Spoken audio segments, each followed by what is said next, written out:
नमस्कार मित्रांनो, सुस्वागतम. घरोघरी मातीच्या चुली या मालिकेच्या आजच्या भागामध्ये आता शर्वरीला माहिती झालेली असते की तिच्यामध्ये दोष आहे आणि विक्रांतने हे सत्य तिच्यापासून का लपवले. तेव्हा मालतीने जे काही आरोप केले त्यामुळे शर्वरी आता रूममध्ये येते आणि खूप अशी रडत असते. तेव्हा आता लगेच सुमित्रा, जानकी आणि सर्वजण शर्वरीच्या रूममध्ये येतात. शर्वरीला आता सुमित्रा समजावते की शर्वरी, अगं उगाच रडू नको, जाऊन दे, इतकं टेन्शन घेऊ नको. आणि हे बघ, उद्या जर बाळ आले तर बाळ काय म्हणेल बरं, माझी आई ही अशी रडूबाई. तेव्हा आता शर्वरी लगेच उठते आणि रागाने आईला म्हणते, हे बघ आई, तू माझ्या जखमेवर मीठ चोळतेस का. तेव्हा आता शर्वरीच्या या बोलण्याचा अर्थ काही आता सुमित्रा आणि जानकीला समजत नाही. शर्वरी आता टेन्शनमध्ये हे सर्व बोलते. शर्वरी आता सुमित्राला म्हणते की आई, अगं तुला माहिती आहे की मी आई होणार नाही, म्हणूनच तू हे सर्व मुद्दाम बोलते. सुमित्रा म्हणते की अगं मी असं का बोलेल, एका मुलीला असं बोलेल का. तेव्हा आता सुमित्रा म्हणते की अगं शरू, मी तुला हेच सांगण्याचा प्रयत्न करते की यावर अनेक उपाय आहेत, त्याचे दरवाजे अजून बंद झालेले नाहीत. कोणताही उपाय केला तर सक्सेस होऊ शकतो आणि तू आई होऊ शकते. त्यावर आता जानकी सुद्धा शर्वरीला समजावते की हो शर्वरी वंश, अहो आई बोलतात ते एकदम योग्य बोलतात. हा जो प्रॉब्लेम आहे तो आपल्याला आत्ताच कळला आणि त्यामुळे तुम्ही थोडासा धीर धरा, तुम्ही इतकं टेन्शन घेऊ नका.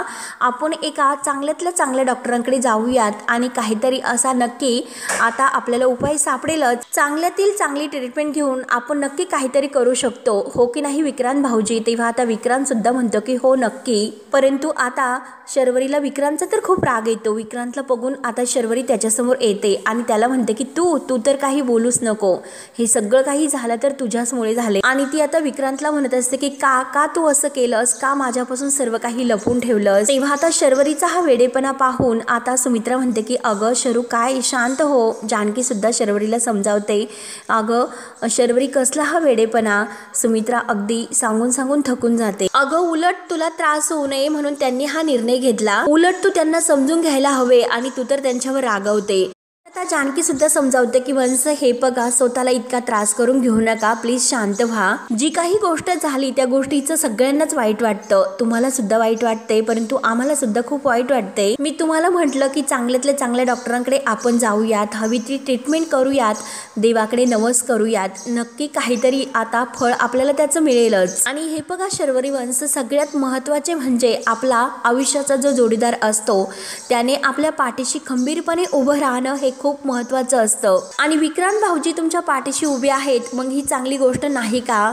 अशा कोणत्याही परिस्थितीत आपला जोडीदार आपल्या सोबत असतो, आपला हात घट्ट धरून तो आपल्याला आधार देत असतो, मग त्यामुळे कोणतीही गोष्ट अशक्य नसते. आणि ही गोष्ट सुद्धा अशक्य नाही. लवकरच शर्वरी वंश तुम्ही आनंदाची बातमी देतान, आम्हाला पूर्ण खात्री आहे. खरंच वंश, माझ्यावर विश्वास ठेवा, काहीच असं अशक्य नाही, तुम्ही सुद्धा आई होऊ शकतात. तेव्हा शर्वरी आपल्या डोळ्यातील पाणी पुसते. अगदी एका आधाराने ती जानकीकडे बघत असते आणि जानकी तिला अगदी प्रेमाने समजावते. त्यावर आता विक्रांत सुद्धा म्हणतो की अगं शरू, जानकी बहिणी एकदम बरोबर बोलतात.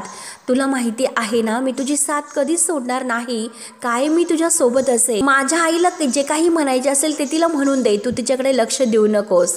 तेव्हा आता विक्रांतचं हा मोठेपणाचं बोलणं ऐकून सुमित्रा म्हणते की बघ शरू जरा, अगं तुझं नशीब थोर आहे म्हणून तुला इतका चांगला नवरा मिळाला आणि आम्हाला सुद्धा लाखात एक जावई मिळाले. त्यांच्यावर रागवू नकोस. अगं ते जे काही केलं त्यांनी तर तुझ्यावरील प्रेमापोटीच त्यांनी हे सर्व केलं. आणि जानकी म्हणते की हे बघा, राहिला प्रश्न तुमच्या सासूबाईंचा आणि मालतीबाईंना कसं समजवायचं हे आमच्याकडे लागलं, त्याचं टेन्शन तुम्ही शर्वरी वंश घेऊ नका. आणि मला माहिती आहे की त्या फार टोचून बोलतात आणि त्या बोलतात ते सुद्धा योग्य नाही, पण एक आई म्हणून आपल्या मुलासाठी त्यांना जे काही मानसिक पद्धतीचं वाटत असेल तर एक विचार म्हणून आपण ते सोडून द्यायचं असतं. जानकी म्हणते की हे बघा शर्वरी वंश, सगळ्यात महत्त्वाचं आता ही गोष्ट आहे की तुमच्या ट्रीटमेंटकडे तुम्ही लक्ष द्यायचं. त्यामुळे मला पूर्ण खात्री आहे आपण ट्रीटमेंट घेतल्यानंतर आपल्याला हवी तशी बातमी मिळेल. तेव्हा शर्वरीच्या डोळ्यातील आपल्या हाताने पाणी पुसून जानकी तिला अगदी प्रेमाने जवळ घेते. त्यानंतर आता इकडे ऋषिकेश ऑफिसमध्ये असतो तर सौमित्र त्याला कॉल करतो आणि सौमित्र कॉल केल्यानंतर ऋषिकेशने कॉल घेतल्यानंतर सौमित्र विचारतो की दादा, अरे तुला एक बातमी कळली की नाही.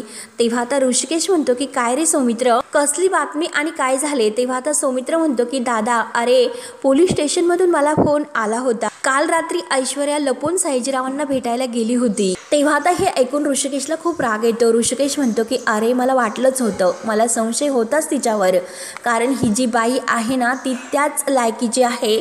जो काही आव ती अगदी आवसुदेपणाचा समोरून दाखवत असते, परंतु हिच्या मनात नक्की काय आहे ते मला पूर्ण माहिती आहे, मी तिला ओळखून आहे. सौमित्र म्हणतो की हो, ती कितीही वरून शांत आणि अगदी व्यवस्थित वाटत असली तरीसुद्धा तिच्या डोक्यात काही ना काही विचार सुरूच असतात, प्लॅनिंग तर सुरूच असतं. त्या दोघांचं नक्की काहीतरी प्लॅन तर नसेल ना. तर ऋषिकेश म्हणतो की मला सुद्धा तेच वाटते की तो सयाजीराव ऐश्वर्याच्या विरोधात नसून त्या दोघांचा हा नक्की डाव असू शकतो. आणि हे बघ सौमित्र, आपल्याला अजून सावध राहावंच लागेल. तर सौमित्र म्हणतो की हो, अगदी खरं आहे तुझं, कारण ती आता आपल्या घरात आलेली आहे, त्यामुळे आपल्याला सावध राहावंच लागेल. आणि हे बघा, अरे सौमित्र, ती आता अशी गप्प नाही राहणार, त्यामुळे ही गोष्ट आपल्याला जानकी आणि अवंतिका या दोघींना सांगावीच लागेल. सौमित्र म्हणतो की हो दादा, आणि हे बघ आता आपण भेटूनच बोलूयात, तोपर्यंत काही जर कळले तर मी तुला फोन करून लगेच कळवतो. आता ऋषिकेश म्हणतो की बाय, आणि बाय करून फोन ठेवला जातो. त्यानंतर सारंग, ऐश्वर्या आणि आजी एका रूममध्ये येतात. सारंग आजीला म्हणतो की आजी, मला त्या मालतीबाईंचा खूप राग आला होता. आपल्या शर्वरी ताईला बघ ना, अगं कशा टोमणे मारत बोलत होत्या, तिचा किती अपमान करत होत्या. आजी सुद्धा म्हणते की नाहीतर काय, शी घाणेरडी कुठली, कसं बोलत होती बरं ती. तेव्हा ऐश्वर्या म्हणते की हो ना, मी तर पहिल्यांदाच मालती काकूंना भेटले, खरंच किती विचित्र बाई आहेस ती. आणि सारंग, हे बघा आता मला कळते की नेहमी शरुताई आपल्या का चिडचिड करत असतात. तेव्हा आता आजी म्हणते की बघ ना अगं ऐश्वर्या, हेच समजून घे, तू किती नशिबवान आहेस की तुला माझ्या मुलीसारखी सासू मिळाली बरं. आणि आपली बिचारी शरू कसं हे सर्व सहन करत असेल याची कल्पना तुला आलीच असेल. तेव्हा आता लगेच सारंग म्हणतो की हो ना आजी, अगं शरुताईमध्ये दोष असेल, परंतु त्यांना ती काय करणार बरं, तिचं काय त्यात दोष. आणि आजी, हे बघ मला त्यांचंही अजिबात नाही पटत. आजी म्हणते की हो, मला सुद्धा. त्यावर आता आजी म्हणते की मला आश्चर्य या गोष्टीचं वाटतं की जानकीला हे सर्व माहिती होतं तरी सुद्धा तिने आपल्यापासून ही गोष्ट का लपवली असेल. म्हणजे बघ ना जानकी किती आतल्या गाठीची आहे, इतकं सगळं माहिती असून घरातल्या कोणत्याही माणसाला तिने पत्ता लागून दिला नाही. तेव्हा सारंग म्हणतो की हो अगं आजी, तू एकदम बरोबर बोलते, परंतु आई तर कायम आपल्या दोघांनाच नाव ठेवत असते. जानकी वहिनी किती काही करो, परंतु आई तिला कधीही एका शब्दाने नाही बोलत. बरं हे मला सांगा बरं, हे सगळं काही आपल्याला जर अगोदर माहिती असतं तर किती बरं झालं असतं. तेव्हा आजी म्हणते की हो ना, अरे ते तर खरंच आहे. आणि तेवढ्यात आजीच्या डोक्यात काहीतरी कल्पना येते आणि तिचा चेहरा लगेच खुलतो. ती लगेच आता सारंग आणि ऐश्वर्याला म्हणते आता हीच वेळ आहे. तर सारंग विचारतो की कसली. तर आता आजी म्हणते की ही संधी आहे. सारंग पुन्हा विचारतो की कसली. तेव्हा आता दोघेही विचारतात. तर आजी म्हणते की अरे ही संधी आहे की तुम्ही आता बाळाचा विचार करायला हवा, हीच ती वेळ आहे. आणि आता आपल्या घरात सुद्धा एक छोटंसं चिमुकलं बाळ यायला हवं. तेव्हा आता ऐश्वर्या तर रागानेच बघत असते, परंतु आजी मात्र अगदी बाळ तिच्या हातात असल्यासारखं अगदी व्यवस्थित ती सारंग आणि ऐश्वर्याला समजावत असते. अगदी बाळ रडण्याचा आवाज सुद्धा काढते. तर ऐश्वर्या म्हणते की आजी, अहो काय चाललं तुमचं हे सर्व. सारंग लगेच तयार होतो. सारंग म्हणतो की मला आजी तुझी ही गोष्ट खूप आवडली, मला चालेल हे सर्व. त्यावर आता आजी म्हणते की हो, मला सुद्धा हेच म्हणायचं. आता ही संधी तुम्ही दवडू नका, हीच वेळ आहे या गोष्टीचा विचार करण्याची. म्हणजे हे बघा, शरू आणि विक्रांत यांच्या घरी सध्या तरी पाळणा हलण्याचे लक्षण नाही. सौमित्र आणि अवंतिका सुद्धा या बाबतीत काही इतक्या लवकर विचार करतील असं मला नाही वाटत. मग तुम्हाला एवढी सगळी प्रॉपर्टी ओवीच्या घशात एकटीच्या घालायची का? आणि घराण्याला वारस नको का? त्यासाठी छोटा बेबी तर पाहिजेलच ना. त्यामुळे मी तुम्हाला जे सांगते त्याचा एकदा बारीक अगदी लक्ष देऊन विचार करा आणि ही बाजी जिंका. तेव्हा आता आजी सारंगला समजावत असते. अगदी सारंग तर अगदी मन देऊन ऐकत असतो, परंतु ऐश्वर्या मनात आता हा विचार करते की त्याची आता काही गरज नाही. मी अजून या घरामध्ये खंबीरपणे उभी आहे, मी कधी हारले सुद्धा नाही आणि यापुढे सुद्धा हारणार नाही. आलेल्या संधीचा फायदा कसा करायचा हे तर मला चांगलंच जमतं आणि त्या संधीचा मी नक्की फायदा करून घेणार आहे हे तर मला माहितीच आहे. त्यानंतर आता शर्वरी इकडे रूममध्ये एकटीच बसलेली असते. शर्वरी सारखा आता जे काही प्रकार घडलेला आहे, मालतीने जे काही आरोप सगळ्यांसमोर तिच्यावर केलेले आहेत, हे सगळं काही आता शर्वरीला रूममध्ये बसून आठवत असतं. तेव्हा तेथे विक्रांत येतो आणि विक्रांत शर्वरीला अगदी म्हणजे बघून तो सुद्धा नाराज होतो, पण तरी सुद्धा तो शर्वरीला आधार देतो. शर्वरी, हे बघ, तू इतकं टेन्शन घेऊ नकोस, काहीतरी नक्की होईल आणि आपण सुद्धा आई बाबा होऊ शकतो, त्यामुळे तू स्वतःची काळजी घे. आणि हे बघ अगं शरू, तू माझी ताकद आहे, काही पण होऊ शकते, त्यामुळे तू स्वतःचा एकदा विचार कर. तू अशी वीक होऊ नकोस, खरंच माझ्यावर विश्वास ठेव, सगळं काही व्यवस्थित होईल, मी आहे ना तुझ्यासोबत, सगळं काही ठीक होईल. तेव्हा आता लगेच मालती येते. मालती तर लगेच मोठ्या आवाजात म्हणते की काहीच ठीक होणार नाही. तेव्हा आता विक्रांतला आणखीन मालतीचा राग येतो. विक्रांत रागाने मालतीकडे बघत असतो तर मालती पुढे येते. मालती म्हणते की हे बघ, सगळीकडे मला अंधारच दिसतोय, काही एक होणार नाही म्हणून. दिव्यामध्ये वात कितीही घट्ट असेल आणि दिव्यात जर तेल नसेल तर दिवा पेटत नाही. आणि हे बघ, दोष तुझ्यात नाही, दोष हा तुझ्या बायकोमध्ये आहे. मग मला एक गोष्ट सांग की दोष तुझ्या बायकोत असेल तर कशामुळे हा वंशाचा दिवा पेटेल म्हणून. तेव्हा आता विक्रांतला खूप राग येतो. विक्रांत म्हणतो की काय चाललं तुझं हे सर्व, खड्ड्यात गेला तुझा तो वंशाचा दिवा, काय सारखं सारखं वंशाचा दिवा लावले. आई तुला कळतं का, तू काय बोलतेस, तुझ्या ह्या वंशाच्या दिव्यापायी घरामध्ये आग लागण्याची वेळ आली तरी सुद्धा तुला वंशाचा दिवा का असं बोलत असते, एकदा शर्वरीचा विचार कर. तेव्हा आता मालती तरी सुद्धा अगदी शांत बसायला तयार नसते. मालती म्हणते की मग द्या घरामध्ये म्हणजे वंशाचा दिवा आणि विझवा ही आग. विक्रांत म्हणतो की आई तुझं पुन्हा सुरू झालं का, अगं एकदा शर्वरीकडे बघ ना, तिची परिस्थिती काय झाली, तिच्या डोळ्याकडे बघ, काय तिचे डोळे रडू सुजले, तिच्या मनस्थितीचा एकदा विचार कर, अगं बघ ना. आणि हे बघ, यापुढे एकही शब्द तू बोलायचा नाही, अजिबात कटकट करू नको. जो तमाशा तुला करायचा होता शेवटी तो तमाशा तू केलास, तुझं मन अजून भरलं नाहीस. या घरातील हा प्रॉब्लेम होता तर या घरातच अगदी सोडवायला हवा होता. तेव्हा आता लगेच मालती म्हणते की घरातील प्रॉब्लेम आहे, मग तुम्हाला घरातच सोडवायचं ना, मग तुम्ही हा प्रॉब्लेम घरातच सोडवा. तेव्हा आता मालती रागाने शर्वरीकडे बघत असते. बिचारी शर्वरी आता कुणाकडे काहीच एक लक्ष देत नसते, ती फक्त तिच्या टेन्शनमध्ये मग्न असते, कुणाच्या बोलण्याचा ती विचार सुद्धा करत नाही. तर मालती लगेच आता म्हणते की हे बघा, मी फक्त तुम्हाला 2 महिन्याची मुदत देते आणि जर 2 महिन्यात काही घडले नाही तर मला शेवटी जे काही करायचं असेल तर ते मी स्वतः करेल. तेव्हा शर्वरी अगदी रागाने आता मालतीकडे बघत असते. शर्वरीला खूप मोठा धक्का बसतो तर विक्रांत रागाने आता मालतीकडे बघत असतो. विक्रांत रागानेच विचारतो की काय करणार आहेस तू. तेव्हा आता मालती शर्वरीकडे बघत म्हणते की वेळ आल्यानंतर बघ, कळेल तुम्हाला की मी सुद्धा काय करू शकते. तेव्हा आता शर्वरीला आणखीन रडू येते, ती रडत असते. तर विक्रांतला आता शर्वरीची काळजी वाटते आणि मालतीचा खरंच तिच्या वागण्याचा खूप राग येत असतो. परंतु आता कोणताही पर्याय आता विक्रांत आणि शर्वरी यांच्या समोर नसतो. शेवटी त्यांना अगदी हातपाय गाळूनच बसावं लागतं.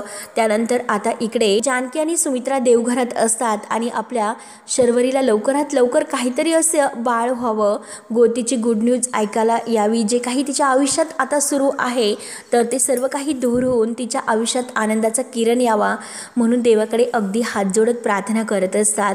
दोघींचे सुद्धा डोळे अगदी भरून आलेले असतात. शर्वरीची वाईट अवस्था त्यांना सुद्धा बघवत नाही. तर सुमित्रा देवाला हात जोडून म्हणत असते, सुखदुःखाचं ही चक्र आहे तर ते असं फिरतच असतं, परंतु काही दुःखांचे घाव असे जिव्हारी लागत असतात. मुलगी होण्याचं सुख आणि मुलीला मुलगा न होण्याचं हे जे काही दुःख आहे, ही जी 2 टोकं आहे, याच्यामध्ये जो काही रस्ता आहे तर तो पार करण्याची देवा तुम्हाला ताकद दे. सुमित्रा आता रडत देवाला हात जोडते आणि हे सर्व बोलत असते. जानकीला आता सुमित्राचं हे बोलणं ऐकून खूप वाईट वाटतं.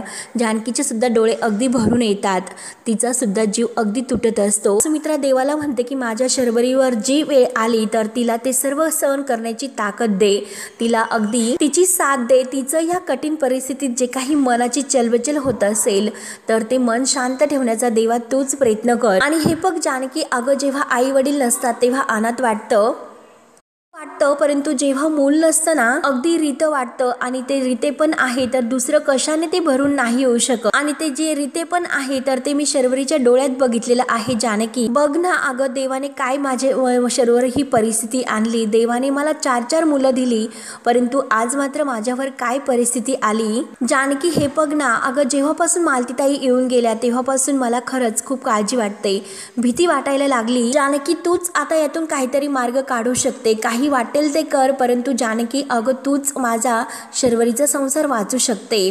जानकी आता सर्व काही ऐकून घेत असते. तिला आता खरंच काही कळत नसतं की नक्की आता मी काय करू. सुमित्राची सुद्धा अवस्था तिला बघवत नसते आणि शर्वरीवर जी काही परिस्थिती आली तर त्या परिस्थितीचं सुद्धा आता जानकीला खूप टेन्शन येते। त्यावर आता जानकी सुमित्राला म्हणते की आई हे बघा तुम्ही शांत व्हा, एक बाई आणि एक आई म्हणून आपण शर्वरी वंशांचं मन समजून घेऊ शकतो, पण अहो आई त्या पलीकडे जाऊन सुद्धा आता त्यांना आई होण्यासाठी जी काही ट्रीटमेंट आहे तर ट्रीटमेंट तर घ्यावीच लागेल आणि तेच आपल्याला करायचं आहे। तर सुमित्रा म्हणते की हो, शर्वरीला या दुःखातून बाहेर काढण्यासाठी आपण वाटेल ते प्रयत्न करूयात आणि अगदी मनाने तिच्या सोबत राहूया। तेव्हा आता जानकी म्हणते की आई तुम्ही नका काळजी करू, आपण सगळेजण आहोत ना शर्वरी वंशासोबत, आणि सगळ्यात महत्त्वाचं म्हणजे आयुष्याचा जोडीदार, आणि जेव्हा आयुष्याचा जोडीदार आपल्या पाठीशी उभा असतो तेव्हा काही वेगळंच बळ आपल्यामध्ये येते। त्यामुळे आई काही काळजी करू नका, विक्रांत भाऊजी आहे आपल्या शर्वरी वंशाच्या पाठीमागे, त्यांच्या सोबत आहे, त्यामुळे आई तुम्ही काही काळजी करू नका, आपण चांगल्यातल्या चांगल्या डॉक्टरांचा सल्ला घेऊयात, सगळे उपाय आपण करू बघूयात, परंतु हार मात्र मानायची नाही। मी तुम्हाला वचन देते आई की शर्वरी वंशांच्या जे काही संसाराला मी तडा जाऊन देणार नाही, आई हा माझा शब्द आहे, त्यामुळे माझ्यावर विश्वास ठेवा आई। तर आता ऐश्वर्या या दोघींचं बोलणं चोरून ऐकत असते आणि आता ऐश्वर्याला जे काही करायचं आहे तर ते करण्याचा ती प्रयत्न करते। तेव्हा आता ऐश्वर्या जी काही आपली ती बंद खोली आहे तर त्या बंद खोलीत येते आणि जो बोर्ड आहे तो तिने पहिल्यांदा लावला होता त्यावर आता जानकी, ऋषिकेश, शर्वरी, सुमित्रा आणि ह्या अवंतिका यांची जी नावं आहे तर त्या बोर्डावर तिने ती टाकलेली असतात। तेव्हा हातामध्ये आता मार्कर पेन घेते आणि आता जानकी आणि शर्वरी यांच्या नावाजवळ येते आणि ही जानकी शर्वरीचा संसार वाचवण्याचा प्रयत्न करते। काय मग स्वतःला विचारते की ऐश्वर्या अगं तू काय करणार आहे बरं, मग या जानकीला मात्र तू यामध्ये यश मिळून द्यायचं नाही आणि जर जानकी हरवायचं असेल मला एक अशी व्यक्ती सापडली पाहिजे की ज्या व्यक्तीमध्ये जानकीचा खूप जीव आहे, जिच्यासाठी जानकी सगळं काही तिचं सोडून देईल, तो तिच्यात अगदी खास असा वीक पॉइंट असेल, अशी व्यक्ती मला शोधावी लागेल। म्हणजे जसा राजाचा जीव हा पोपटात असतो मग त्या जानकीचा जीव कोणात असेल याचा आता ऐश्वर्या विचार करते आणि आता विचार करता करता नाना, ऋषिकेश, शर्वरी यांचं जे काही नाव आहे तर ते नावाकडे ती आता लक्ष देते। घरातील सुमित्रा, अवंतिका यांच्यापैकी नक्की जानकीचा जीव जास्त कोणात असेल आणि तेवढ्यात आता ओवी तिचा जो काही बोर्ड आहे तर तो शोधत शोधत येत असते। ओवी आता मोठ्याने म्हणते की माझा बोर्ड कुठे गेला आणि तो का शोधत नाही। ओवी आलेली आहे हे बघून आता ऐश्वर्याला खूप टेन्शन येते, घाईने लगेच तो आपला जो काही तो बोर्ड आहे तर तो कापडाने झाकवते। तेव्हा ओवी शोधत शोधत आता नक्की त्या बोर्ड समोर आलेली असते आणि ऐश्वर्या तेथे अंधारात एका ठिकाणी लपते तर ओवी आता अगदी तेथे जवळ येते, कारण ओवीचा जो बोर्ड आहे तर ऐश्वर्याने त्यावर ही नाव लिहिलेली आहेत आणि तो कापडाखाली तेथे झाकून ठेवलेला असतो। ओवी शोधत शोधत येते, ऐश्वर्या चोरून तिला चोर पावलांनी बघत असते। तेव्हा आता ओवी त्या बॉक्स जवळ येते तर ऐश्वर्या मागून येते आणि तिला भो असं करून तिला खूप घाबरवते। ओवी खूप घाबरते आणि जोरात ओरडते तर ऐश्वर्या हसते आणि म्हणते की काय ग घाबरलीस, तर ओवी खूप घाबरलेली असते तर ऐश्वर्या तिला धरते आणि विचारते की काय ग तू येथे काय करतेस। तेव्हा ओवी म्हणते की मला एक गोष्ट सांग की तू इथे काय करतेस। तेव्हा आता ऐश्वर्या लगेच ओवीच्या गालगुच्छ धरते आणि म्हणते की काय तुला CID व्हायचं काय, मोठं होऊन तू इथे काय करते ते अगोदर सांग। तेव्हा आता ओवी म्हणते की मी काय करणार आहे, मला घरात बसून अगदी बोर होत होतं म्हणून मी इकडे आले आणि इकडे तिकडे फिरते। तेव्हा आता ऐश्वर्या म्हणते की काय इकडे तिकडे फिरते, अगं इकडे तिकडे फिरण्याची ही वेळ आहे आणि ही जागा इकडे तिकडे फिरण्याची आहे का। तेव्हा आता ओवी म्हणते की अगं तसं नाही, मी माझा स्केच बोर्ड आहे ना तो शोधते, तो बोर्ड मला कुठेही मिळत नाही म्हणून मी इकडे शोधायला आले, म्हणून ओवी आता तो बोर्ड शोधत असते। तेव्हा आता ऐश्वर्याला वैताग येतो, ऐश्वर्या म्हणते की अगदी जानकी सारखीच आहे, कायम मध्ये मध्ये कडमडायला येत असते, त्या जानकीचीच मुलगी आहे ना मग जानकीवरच जाणार। तेव्हा आता ओवी परत ऐश्वर्या जवळ येते आणि ऐश्वर्याला विचारते की ऐश्वर्या आंटी अगं तुला माहिती आहे का माझा तो स्केच बोर्ड कुठे आहे तो। तेव्हा आता ऐश्वर्या म्हणते की अगं मला कसं माहिती असणार तुझा स्केच बोर्ड कुठे आहे तो, तूच शोध कुठेतरी। तेव्हा आता ओवी घाबरत नसते, ओवी म्हणते की जाऊन दे, उगाच मी तुला विचारते, माझा मीच शोधते, तुला नाही विचारलं ते चांगलं असेल। तेव्हा आता अगदी ओवी ॲटिट्यूड मध्ये तिथून निघून जाते तर ऐश्वर्या म्हणते की बापरे आहे तर एवढीशी, परंतु ॲटिट्यूड मात्र अगदी बघा ना कसा, आणि जाऊन दे मरून दे मी माझं काम करते, म्हणून ती पुन्हा आता तो बोर्ड उघडणार। तोच तिच्या आता डोक्यामध्ये काहीतरी प्लॅन नवीन येतो। तर आता विचार केल्यानंतर ती जो विचार करत असते की जानकीचा सर्वात जीव जास्त कुणात असेल, तोच तिचा वीक पॉइंट असेल आणि ओवी असं म्हणून अरे देवा जानकीचा तर हाच खूप मोठा वीक पॉइंट आहे हे तिच्या लक्षात येते आणि तिचा चेहरा लगेच खुलतो आणि ती आता स्वतःलाच विचारते की ऐश्वर्या अगं तुला हे अगोदर कसं लक्षात नाही आले, कसं तू याबद्दल विचार केला नाही? या ओवी नावाच्या पोपटातच त्या जानकीचा जीव अडकलेला आहे, त्यामुळे जानकी तू आता बघतच राहा की मी काय करते ते. म्हणून आता ऐश्वर्याच्या डोक्यामध्ये जो काही प्लॅन आलेला असतो म्हणजे आता जानकीपासून ओवीला दूर करायचं आणि तरच जानकी आता अगदी वीक होऊ शकते. तोच तिचा एक खूप मोठा हरवण्यात वीक पॉइंट आहे. हे मात्र आता ऐश्वर्याच्या लक्षात आल्यानंतर तिला खूप आनंद होतो. ओवीला आता ती काहीतरी करण्याचं ठरवते आणि ओवी म्हणून तिला आता लक्षात जे काही आले त्याने ती खूपच खुश होते. आणि जानकीला आता इकडे शर्वरी आणि सुमित्रा यांची काळजी लागलेली असते की नक्की आता काय करायचे, कारण आता शर्वरीवर जे टेन्शन आले आहे तर त्या शर्वरीला त्या टेन्शनमधून बाहेर काढण्याचा जानकीचा प्लॅन सुरू असतो. तेव्हा आता मित्रांनो हा भाग येथे संपतो. पुढील भागामध्ये सुमित्रा आणि जानकी देवघरात असतात तेव्हा आता सुमित्रा विचारते की अगं आपण आपल्या शर्वरीसाठी काय असं करू शकतो, जानकी तूच आहे की मला या संकटातून बाहेर काढू शकते. तेव्हा मात्र आता जानकी म्हणते की आपण योग्य ती ट्रीटमेंट घेऊ शकतो आणि आजच मात्र मी आपल्या शर्वरी ताईंना डॉक्टरांकडे घेऊन जाते आणि योग्य जे काही ट्रीटमेंट आहे तर ट्रीटमेंट ती करून घेते. तेव्हा आता जानकी शर्वरीला इकडे डॉक्टरांकडे घेऊन आलेली असते आणि डॉक्टर आता शर्वरीला चेक करतात. आता डॉक्टर जे काही सांगतात ते ऐकून जानकीला खूप मोठा धक्का बसणार असतो, कारण जानकी विचारते की डॉक्टर तुम्ही शर्वरी वंशनला चेक तर केलं, मग नक्की काय? तेव्हा आता लगेच डॉक्टर सांगतात की हे बघा हे सगळं कठीण आहे, त्यांना कन्व्हिन्स करणं हे खरंच खूप कठीण आहे, त्यांना मूल होण्याचं जे काही चान्स आहे तो शक्यच नाही. तेव्हा आता हे ऐकून जानकीला खूप मोठा धक्का बसतो आणि आता नेमकं शर्वरीने हे सर्व ऐकलेले असते आणि शर्वरीने हे ऐकल्यानंतर मात्र शर्वरीच्या डोळ्यामध्ये पाणी येत असतं. तेव्हा आता शर्वरी कशाचाही एक विचार न करता धावतच आता तेथून पळत सुटलेले असते. जानकी आता धावतच शर्वरी वंशच्या मागे येत असते. शर्वरी वंश ऐकून घ्या, तुम्ही प्लीज स्वतःला इतकं टेन्शनमध्ये घेऊ नका. पण शर्वरी एक शब्द ऐकायला तयार नसते आणि शेवटी ती रोडने आता पळत असते आणि धावता धावता शर्वरीकडे कशाचंही लक्ष नसतं. शर्वरी अगदी पळतच सुटलेली असते आणि समोरून आता एक गाडी येत असते आणि आता ती भरधाव वेगाने येणारी गाडी मात्र शर्वरीच्या अंगावर येणार असते. जानकी आता समोर पाहते आणि शर्वरी वंश अहो गाडी अंगावर येते, स्वतःचा विचार करा. म्हणून जानकी आता समोर जे काही दृश्य पाहते तर तिला खूप मोठा धक्का बसतो. तेव्हा आता शर्वरीवर जी काही परिस्थिती आलेली आहे आणि शर्वरी आता त्या अपघातातून जानकी तिला वाचवेल का, नक्की काय आता पुढे होईल हे बघणं आता खरंच खूप असं इंटरेस्टिंग ठरणार आहे. तेव्हा मित्रांनो जानकी आता शर्वरीला या संकटातून कसं बाहेर काढते आणि शर्वरीचा जीव वाचून तिला सुखरूप कसं घरी नेते हे आता पाहण्यासाठी आपल्या चॅनलला नक्की सबस्क्राईब करत राहा. धन्यवाद.